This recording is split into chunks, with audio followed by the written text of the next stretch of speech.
Hello mga ka-OFW, nagbabalik si Kabatanggenyo. Ito na nga, kauwi ko lang ng bahay galing trabaho. Siyempre dumaan na rin ako sa grocery kasi magluluto ako ng sinigang. At siyempre pahinga muna tayo ng konti kasi medyo napagod tayo sa trabaho. Tapos nag-grocery pa tayo. Tapos magpapalit muna ako ng short niyan kasi nakapampasok pa ako, naka-trouser pa ako na uniform. Siyempre, mag-magic na tayo. 1, 2, 3, boogs! Diba? Ang bilis. Nakapag-magic agad tayo. Ngayon, pipitin ko na yung mga grocery ko sa kusina. At bago ang lahat, handa ko muna yung kaldero. Tapos, ginagawa ko kasi pag nagluluto ako ng baboy dito sa Dubai, kasi frozen siya, hinuhugasan ko muna tapos pinapakuluan ko muna siya para matanggal yung dumi ng baboy. Hinuhugasan ko muna yung baboy tapos saka ko isasalang sa gasol. Yung gasol dito sa building namin, centralized siya. Yun na, naghanda na ako ng bawang sibuyas, tapos hihiwa-hiwain ko na siya. Diba? Bilisan na natin kasi medyo gutom na rin ako niyan. Fast forward na natin to.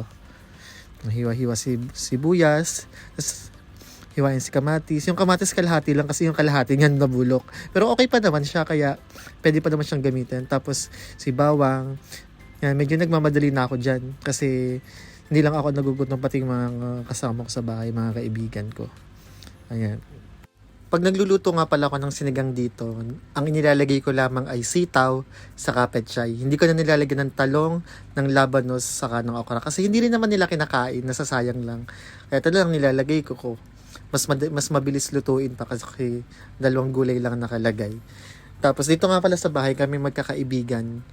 Salitan kami ng pagluluto. Minsan ako magluluto, minsan si Jeff, minsan si Sean, yung mga kapatid ko. Yan. Medyo nagmamadali tayo dyan.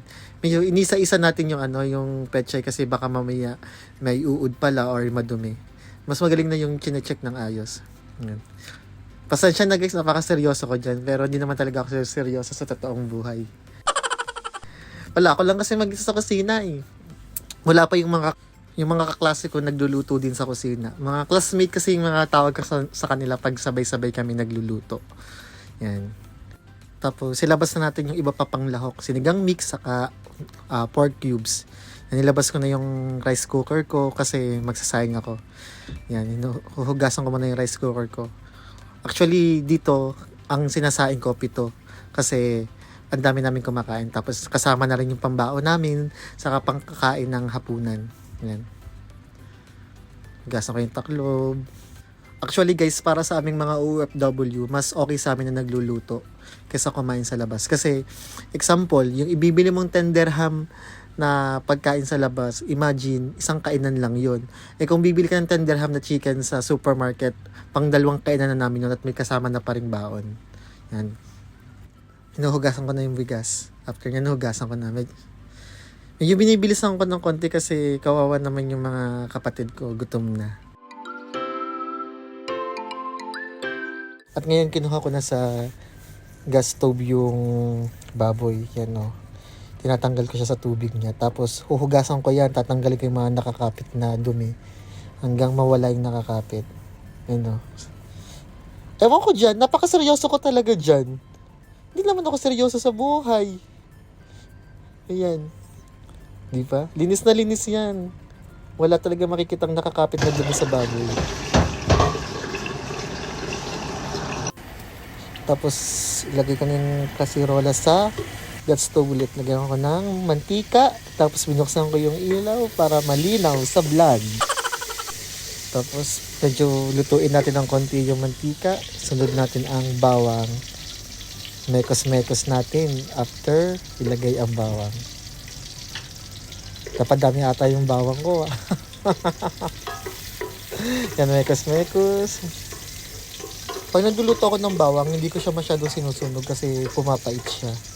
Pag alam mong umaamoy na yung bawang, isusunod mo na agad ang sibuyas. Tapos same thing din, pag umamoy na siya, okay na siya, isunod mo na yung mga ibang ingredients. Ayoko kasi nang medyo sinusunog yung mga sa pagsusuti yung bawang at sibuyas. Ayoko kasi nang pumapait eh. Yung kasing pait ng pagmamahal sa'yo ng jowa mo. Uy! Nagluluto ka na lang, humuhugot ka pa.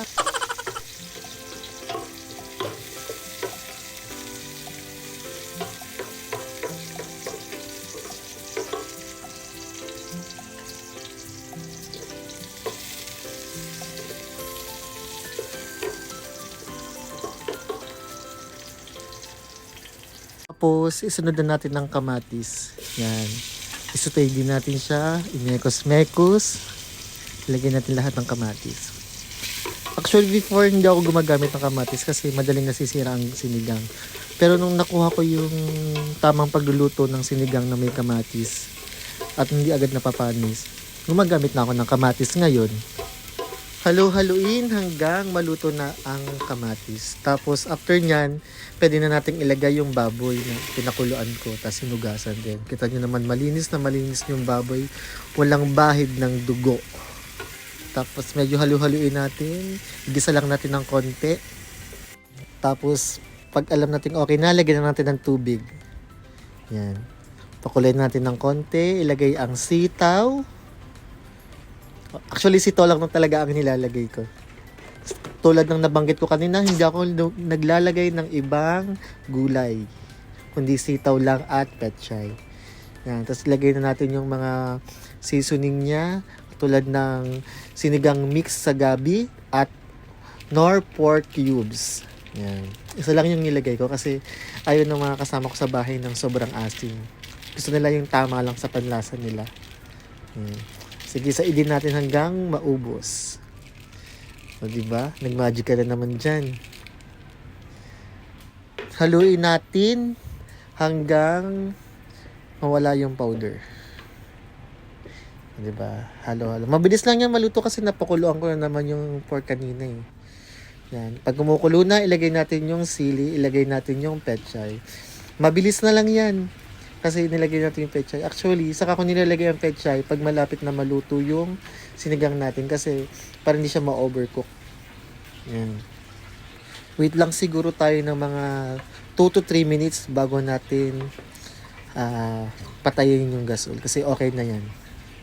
O, diba? Ganyan lang ako kasimple magluto ng sinigang. Hindi yung maraming gulay. Tapos tikman na natin. Pag okay na yung lasa, kainan na. Tara, kain tayo mga Kabatanggen yung OFW.